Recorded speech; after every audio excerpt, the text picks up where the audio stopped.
Melvin Davis, you're director of an architectural firm here in the UAE.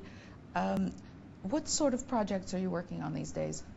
Quite a few, a lot of master planning work. The architecture work obviously has been affected by the recession, but there's an awful lot of clients looking at master planning and remaster planning to adapt for the sort of new reality. And I think that's very important in this market, that clients actually look forward and move forward and create places which are going to fit the new economics of the region. That's interesting. So what kind of changes are you making to master plans? Well, they have to be the ability to phase them, very much smaller parcels, and I think that's important, but also able to be delivered over a long period of time, rather than all happening in one hit, so to speak. So that you have to have smaller local communities. So a large development won't happen over 5 years, it might happen over 20 years. And so therefore it needs to be able to grow gradually. And that creates a new set of requirements for a master plan. Dubai especially has been known for very dramatic, the tallest, the biggest, the widest, the largest number of artificial islands and so on. Yeah. Do you see a decline in that kind of grandeur? Well, I don't think that will ultimately disappear, because it's almost the USP of Dubai is to do something different, and that's what makes it special.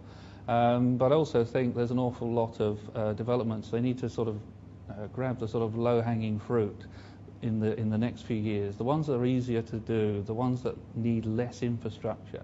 So therefore looking much more on the mainland perhaps, and making most out of the infrastructure assets that are already there, like the metro, and trying to link into public transport, because it's a great opportunity for real estate development, to try and link into the metro system, and that hasn't really been on the agenda until now. Do you have examples of any projects that you were involved in, or any master plans that you were involved in here in the Dubai area that have now been slowed down or even possibly cancelled? Well, here we were doing mostly architecture and most of the master planning, although we did work on the Dubai World Centre out near the new airport. And the sort of status of that whole thing again is sort of maybe changing. That's in Jebel Ali, That's right? the Jebel Ali yeah. new international airport, and I think that's all down to the slowdown with the flights, which goes hand in hand with the strength of the economy. But I think those sort of projects maybe need to be done over a much longer period of time, and it's all down to capacity in the market. Sure. You're also working more in Abu Dhabi now, right? Yes. Before. And they've always had, for a while now, they've had this 2030 plan, so there's actually a vision for the whole of Abu Dhabi, which makes our lives as master planners to a degree easier, because we've got a framework within which we can fit, and they're interested in planning for the future. So everything has to fit within this overall framework, which is important. Do you find that the 2030 plan needs a lot of modification because of the current economic situation? No, because it's very broad brush. It has a series of vision issues that it wants to achieve, and that's sort of connectable places, creating places, waterfront access. All these things are still good things to have. And the strength maybe of the 2030 plan is that because it's a strong framework, it doesn't matter what the economic climate is, it's a question of how fast or how slow you can develop that plan.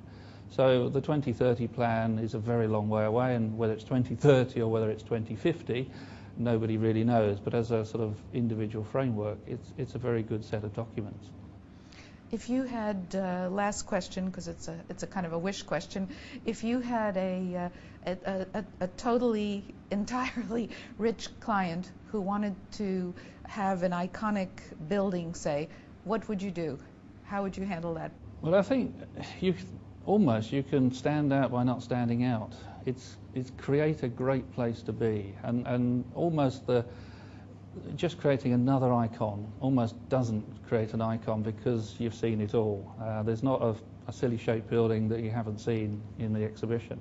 And I think it really needs to be about creating a place you want to keep going back to, that's a special place. And if you can do that, and if we can convince clients that's what we should be doing, that's a great step forward.